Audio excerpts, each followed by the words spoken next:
Leather Burners was a fun Hopalong Cassidy film from 1943 featuring William Boyd, Andy Clyde, and Jay Kirby, as well as our old bad guy friend, Voctor Jory. The film opens up with the bad guys up to mischief, riding around on horseback, shooting things up. They even kill an old guy at a ranch, to the horror of his beautiful daughter. And soon enough, Hopalong Cassidy and his friend California Carlson are summoned to help out. So, Voctor Jory plays the character Dan Slack, the mischievous bad guy who's got an evil scheme going on.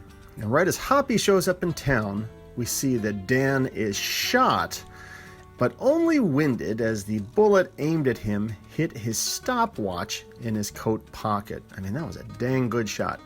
So he shows the stopwatch to Hoppy and tells him about the crime problems going on at his mine and so on, and he offers Hoppy and California a job guarding his railroad tracks.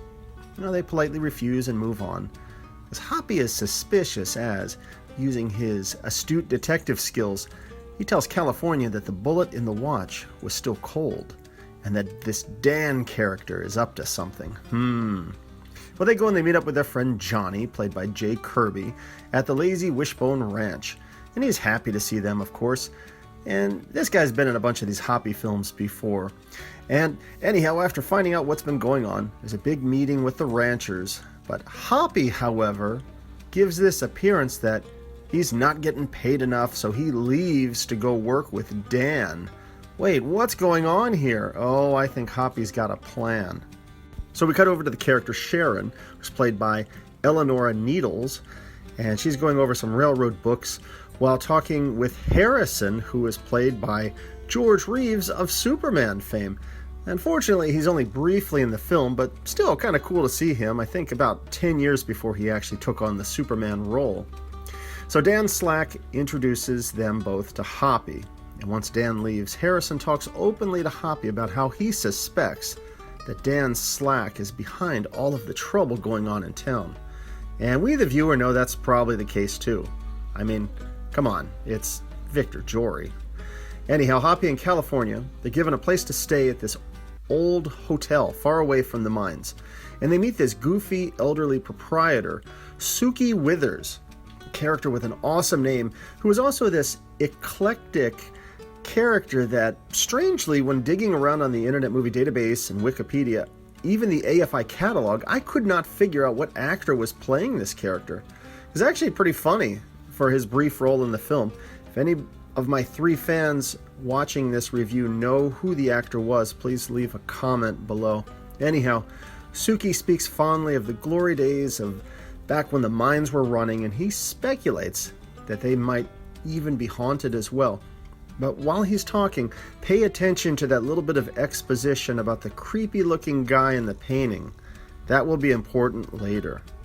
Well, Hoppy goes sneaking around after dark and sends a telegraph about his suspicions about this Dan character.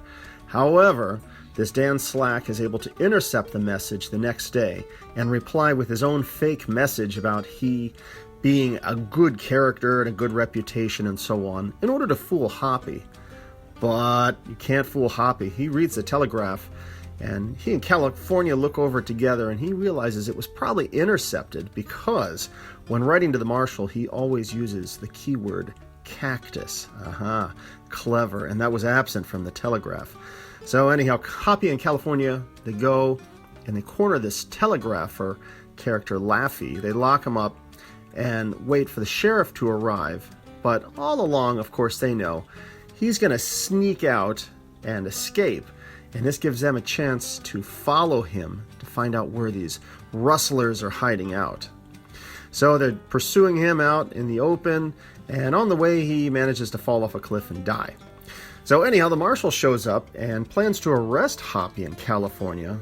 They think that they murdered this Laffy character, and they resist the arrest, of course. I mean, come on, it's Hopalong Cassidy. He doesn't have to be arrested if he doesn't want to. He just grabs the marshal's gun and tells him that, no, you're not doing this now. We're going to continue with our search. Yeah, plausibility, who cares? It's all fun.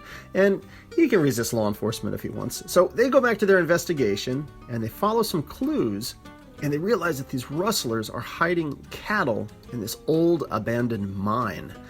And while sneaking around inside the mine, they see this Dan Slack character who's sneaking around, and he meets up with the character Sam Bucktoe, played by this massive actor George Givet. He kind of looks like Bluto from Popeye.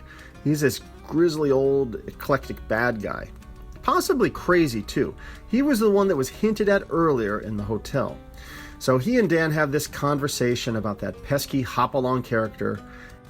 But soon the two get into a fight, with Dan Slack on the run as this crazy old Bucktoe character chases after him and even tries to cave in the mine on him like a madman. Well, word got to the sheriff and he rounds up his deputies and they head off to the mine, but can they get there in time to help save Hopalong and California? Will the evil Dan Slack get away with his schemes? Or what will this crazy Bucktoe character do? Well, you got to watch the film to find out. Anyhow, some quick closing thoughts. This was a fun and enjoyable Hopalong film with an entertaining story and characters. I always enjoy these films. I think this was the 42nd of 66 Hopalong Cassidy films, so I'm slowly working through all of them, and I just kind of go through these in no particular order. I enjoy all of them.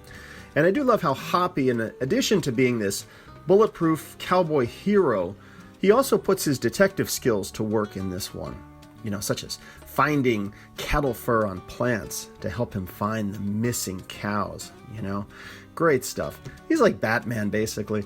And the filming locations in these films are always great. These big open western locales with the Rocky Mountains, the dusty trails, creepy old abandoned mines, and so on. And I like the old hotel setting as well. That was cool. And also noteworthy as you watch the film, yes, there was the brief role of George Reeves, and I'm pretty sure Robert Mitchum is in this one briefly as well. So this was a fun Hopalong Cassidy film. It was from 1943, and it's worth checking out.